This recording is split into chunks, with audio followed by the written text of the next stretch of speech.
Back in January of this year, Social Security COLA increase projections were as low as 1.2%. This would have marked the lowest increase since 2017, when there was a COLA increase of just 0.3%. However, since then, that number has become significantly larger. In today's video, we're going to cover everything you need to know about the upcoming Social Security increase, when it's going to be announced, how much it's currently projected to be, and what that would amount to if you receive retirement benefits, SSI, or disability benefits.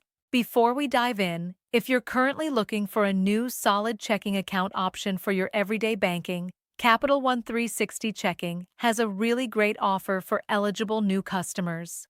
Right now, if you open a new account using the link in the pinned comment below and in the description box, and you make at least 2 deposits worth $500 or more within 75 days of your account opening, you may be eligible for a $300 bonus from Capital One. These big banks are currently offering incentives for people to sign up and make certain deposits, and in return, they give them a bonus. If you do this, I may also be eligible for a commission, so you would be supporting this channel. Again, in the pinned comment below and in the description box, I'll be leaving a link where you can sign up for Capital One 360 Checking. As always, terms, conditions, and eligibility requirements may apply. Now let's get into it. Earlier this year, we had Social Security projections for the next COLA as low as 1.2%, which would have been the lowest COLA since 2017. However, because of a couple of different factors, the COLA increase has grown significantly. All the way back in February, we had COLA projections as low as 1.2 to 2.8%. This was after the January inflation numbers were released by the Bureau of Labor Statistics. Since then, though, we've seen quite a shift. Mary Johnson, the same analyst who once projected a COLA increase of 1.2%, is now saying it's going to be 4.7% or potentially even larger than that. According to CNBC, consumer prices rose in May, pushing the annual inflation rate to its highest level in 3 years according to new government data. That points to a 4.7% Social Security cost of living adjustment for 2027, according to a new estimate from Mary Johnson, an independent Social Security and Medicare policy analyst. Last month, Johnson had forecast a 4.2% COLA for next year, so it's climbed by an additional 0.5 percentage point. She said there's a considerable likelihood that it's going to climb even higher than 4.7% as data continues to come in, especially on gasoline prices. The Social Security Administration typically announces the COLA for the following year in October, and the change is based on third-quarter data. Meanwhile, the Senior Citizens League, a nonpartisan senior group, now forecasts a 3.8% COLA for 2027, down from its 3.9% May estimate. The forecast did not note a reason for the decline, and the Senior Citizens League did not respond to a request for comment. So we have a couple of different projections here. One is right around just below 5%, and another is 3.8%. If you take the average there, it's about 4.2 to 4.3%.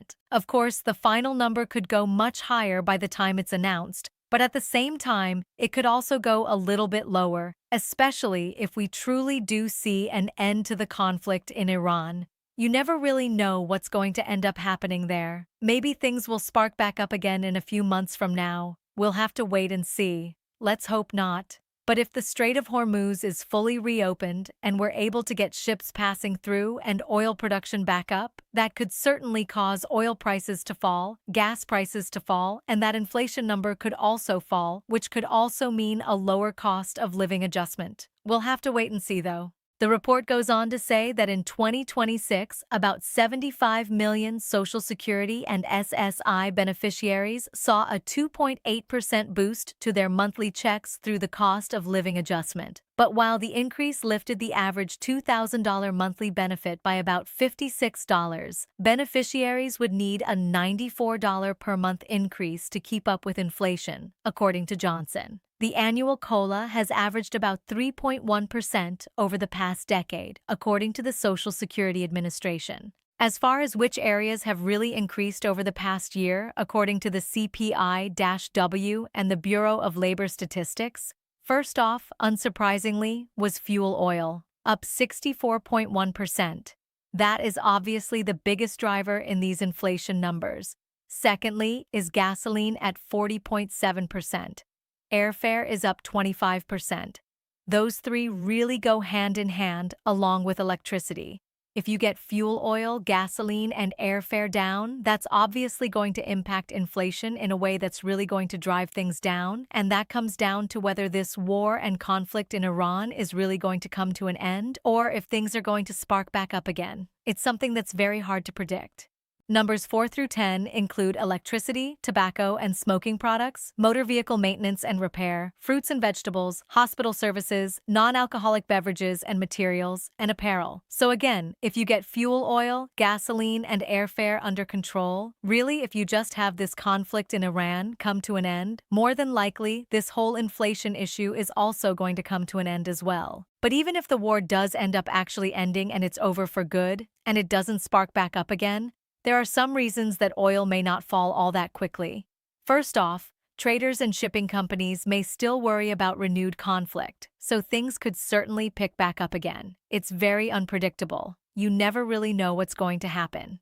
Secondly, tankers, crews, and logistics networks are going to need some time to normalize upon reopening the strait. They're not just going to get back to full production immediately. It's going to be very hard to get back to their normal schedule, and it's going to take some time to get back to normal. Thirdly, inventories may also be low if countries and refineries depleted stockpiles during this disruption. So there are some factors there. It's not like they're just going to be able to flip on a switch and get oil production and transportation back to normal. It's going to take some time. Gas prices may take some time to lower back to where they were prior to this conflict in Iran. It seemed like gas prices spiked up very fast, but they're going to go down a little bit slower than the time it took them to rise. Now, if we do end up receiving a 4.7% COLA next year in 2027, what would that mean for retirees, SSI, and disability beneficiaries?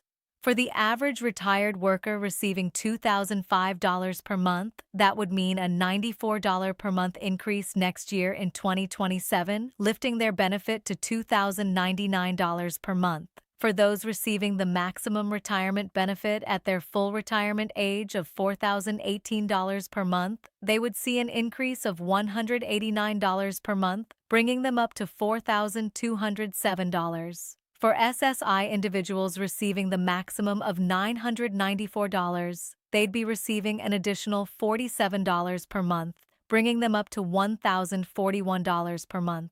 And for disabled workers receiving SSDI at $1,537 per month, they would be receiving an additional $72 per month, bringing them up to $1,609 per month. So with that said, leave your thoughts and comments below. Do you have any projections? Do you think 4.7% would be enough? Do you think it could possibly eclipse 5%? Leave your thoughts and comments below, but that's all we have for today's video, and I'll see you in the next one.